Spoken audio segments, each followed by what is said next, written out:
Things got active in southern Iowa this afternoon. Take a look at this video. Hail covering the ground, but it's deceiving. These hailstones are huge. We've heard of a report of hail up to 3 inches in diameter. That's about the size of a baseball. Doing carnage out there. Bryce sharing this video with us. Storms are now out of the local 5 coverage area. Out into eastern Iowa, a couple of confirmed tornado reports into eastern Iowa as well. That storm that passed through Ottumwa did go on to produce a tornado as it did move into the eastern part of the state. Here's the current scenario. Still a tornado warning there from Maquoketa down through the Quad Cities, about halfway in between. Last bit of severe weather exiting stage right by 6 p.m. across into northern Illinois. Now, taking a look at the warnings that we saw pulsing up over Iowa as we went through the afternoon, and then it turned purple and pink. That's the color that signifies that confirmed tornado. Now, eventually, we did see that storm produce some hail, and then eventually a tornado as it pushed off to the east. All is quiet now, and I think the sensor has gone bad here as we look in West Des Moines. It's 49 out at the airport. It is overcast. We've seen plenty of rain today, overnight into this afternoon.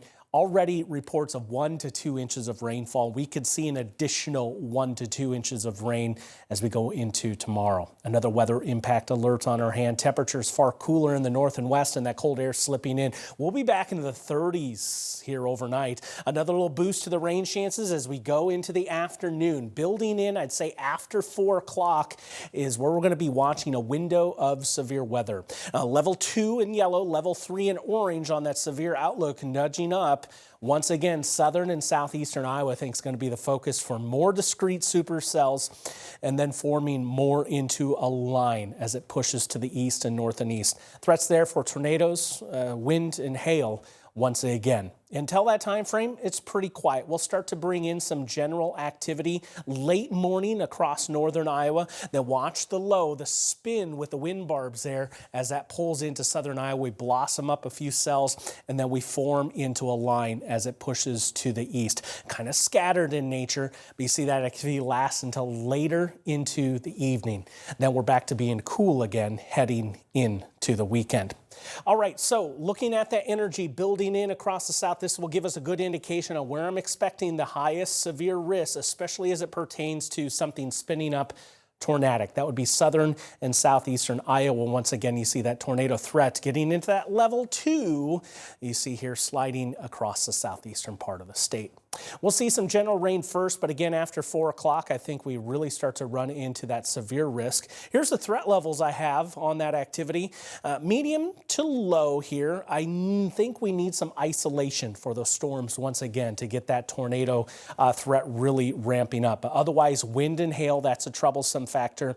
And then once again, maybe a few spots that have seen a lot of rain today. If you see it again tomorrow, that would induce a flash flooding risk. Now, it's going to be a little bit more scattered in the amounts of rain from here on out, but still some places over an inch, inch and a half. That's possible once again into tomorrow. 37 degrees tonight with our overnight low, and then 64 briefly on Friday. Much like today, we're going to see a brief warm up and then those temperatures start to fall. Temperatures playing a little bit of peekaboo, but you saw by the colors that they were a little bit cooler.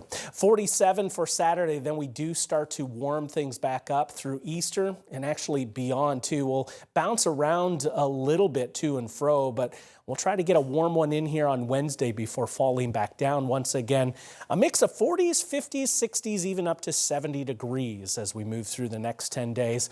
That Tuesday, Wednesday time frame, we'll be tracking that for you. Right now I have 30% chances for rain, but we may need to elevate that. There's some signal that there could be some heavier rain prospects looming in the distance there as another strong dynamic system moves through. This one, however, it looks like we may be on the safe side when it comes to severe weather. Long ways out, we'll continue to track that forecast. Stephanie? All right, Chris, thank you. And as a reminder, you can always stream live local radar 24/7 on We Are Iowa Plus.